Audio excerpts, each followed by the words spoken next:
The best fiber for true weight loss isn't just a fiber that keeps you satisfied. I think that's really a big misconception. Fiber is absolutely satiating, and in an ad libitum situation where someone is, just left willy-nilly to eat as much as they possibly want, fiber is certainly going to help control that, and in a real-world setting, absolutely applicable. But there's fibers out there that have impacts independent of just satiety. Really one fiber specifically. I'm talking about glucomannan fiber. Now, before you turn off the video because you got what the answer is, I think you should understand the mechanisms because it's pretty important. Let's dive in. So glucomannan fiber, first of all, is one of the most, if not the most soluble fiber in the first place. So just like a teeny bit of glucomannan fiber is going to draw a ton of water in, okay?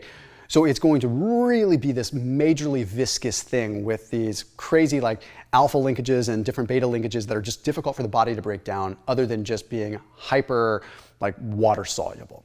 Okay, but there was an interesting paper that took a look at how it affected weight loss that was intriguing at first. It was published in Obesity Medicine, and it was a meta-analysis that looked at 6 studies, so it was big. I love these larger cohort studies, right? Okay, and what they demonstrated here was that subjects that had glucomannan fiber, simply put, lost more weight, and it was not insignificant. It was a decent amount. But the holes that you poke in that, you say, well, wait a minute, like it's fiber. So if they had more fiber, they're going to eat less. Well, there's some cool research and an interesting study that sort of put that to bed. Okay, and again, in an ad libitum situation, that's gonna matter, but what about when calories are equated? There was another study that took a look at 176 people, and they gave them glucomannan fiber or a placebo. Okay, alongside a calorie-matched, calorie-restricted diet. So they knew both groups were going to lose weight. That's a given, okay, because they were on the same amount of caloric restriction. One had the fiber, the glucomannan fiber, one did not. Well, how do you explain after 5 weeks that the glucomannan fiber group lost significantly more weight than the other group, even though they ate the same amount, had the same amount of caloric restriction? Right? This is where things get kind of nuancy. Clearly, glucomannan fiber is potent and powerful for weight loss, and I think that it could really be used in obesity. But I want to investigate potential mechanisms here. So let's dive in. The first one, I do think because it was so soluble and so viscous, it probably had a tremendous role on the microbiome at first, right?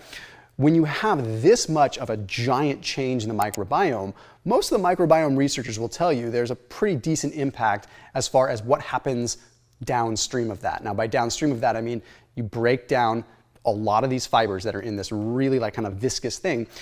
You break this down because the bacteria feed on it, and downstream you end up with short-chain fatty acids, which are butyrate. They're basically little teeny saturated fats that are formed from the breakdown of these fibers.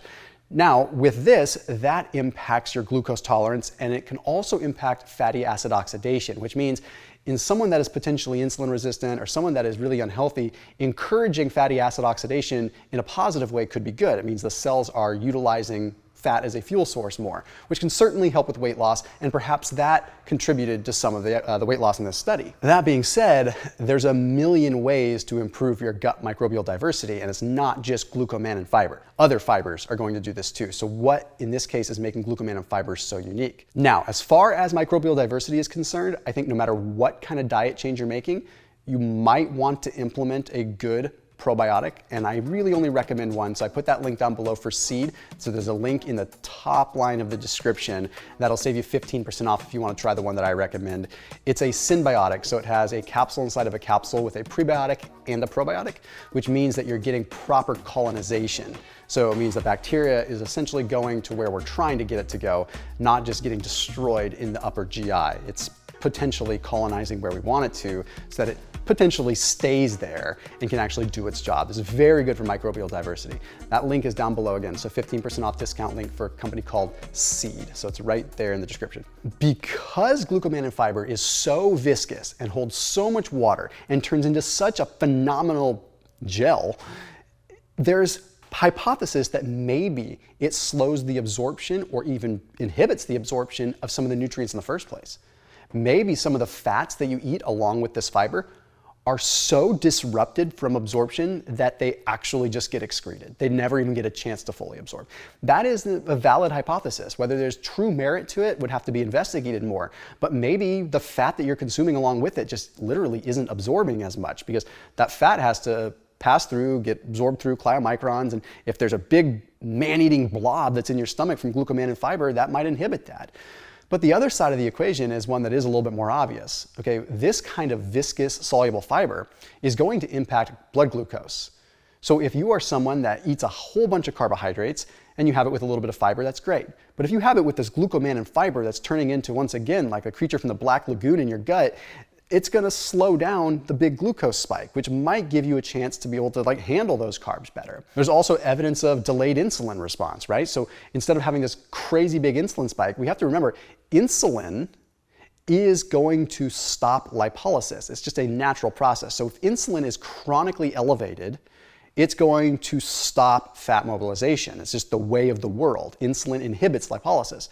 So if we can lessen the insulin spike, especially in people that are more insulin resistant and have too much circulating in the first place, we open up the ability for us to tap into lipolysis a little bit faster, or the way that we should be.